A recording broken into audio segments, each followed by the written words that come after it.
Welcome to Just a Minute, Part 4. As stated in Parts 1 through 3, the purpose of this video series is to provide pastors and small group leaders with a detailed overview of the witness training study, Just a Minute, Share Your Faith in 60 Seconds or Less. During this presentation, you will be introduced to further analysis of the Just a Minute booklet, as well as to ideas for implementing Just a Minute in your church and small groups. In week 2, the pastor should be prepared to deliver the message entitled, Conquer Your Fear. The central truth of this message is that power from the Holy Spirit provides victory over fear. At some point during the same week that the pastor shares that message, Conquer Your Fear, each of the small group leaders should be prepared to share a study of the lesson entitled, Writing Your Story.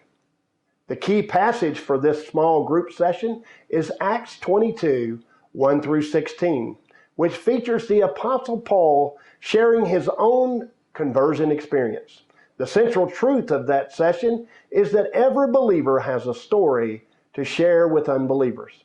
The goal is for this small group session is that during the lesson, the participants should 1, briefly describe their life before conversion. 2, briefly describe their conversion experience itself.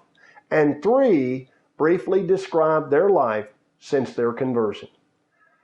I employ a familiar saying in order to make the following points about a believer's conversion experience.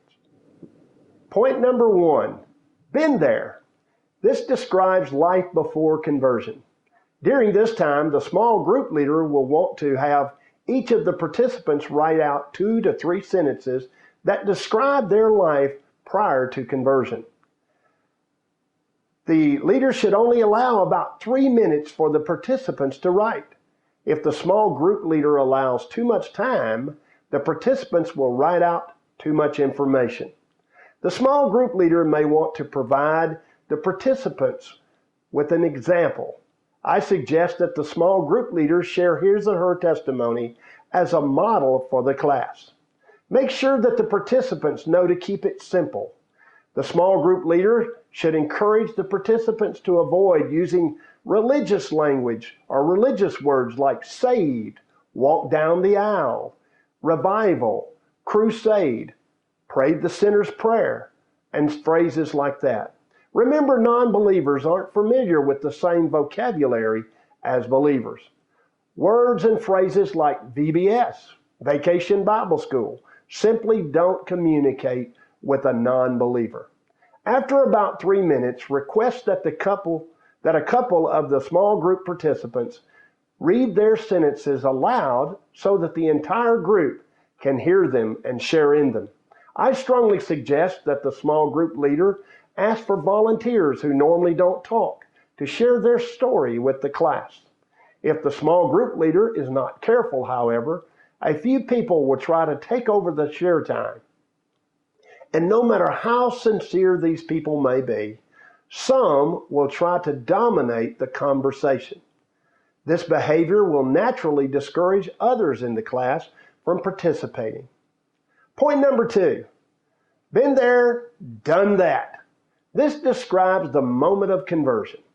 The small group leader will want to repeat the same process as in point number 1, but have the participants describe their conversion experience in about 3 sentences again. Point number 3, been there, done that, and I love my t-shirt. This describes the believer's life since their conversion.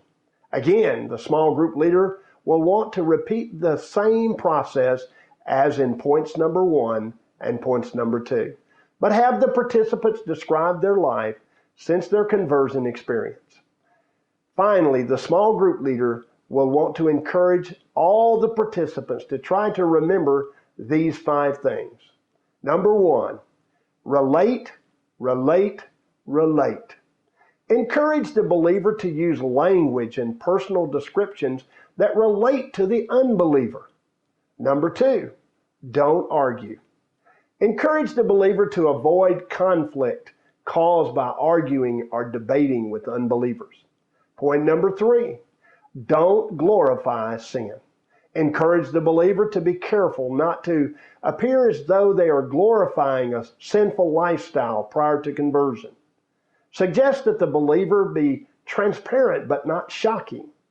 Point number 4, use words expressing emotion.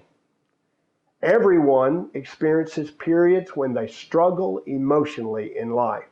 By using words that express emotion, people will relate to the believer's testimony better. Number 5, focus on the real message. The real message is that the good news of Jesus Christ, including his death, burial, and resurrection, is the main story to share. Have the participant focus on the hope that all believers experience by repenting and believing or placing their faith in Jesus Christ. It is my hope and prayer that this video session has been helpful to pastors and small group leaders. And during the next video session, I will be sharing more about Just a Minute, Share Your Faith in 60 seconds or less.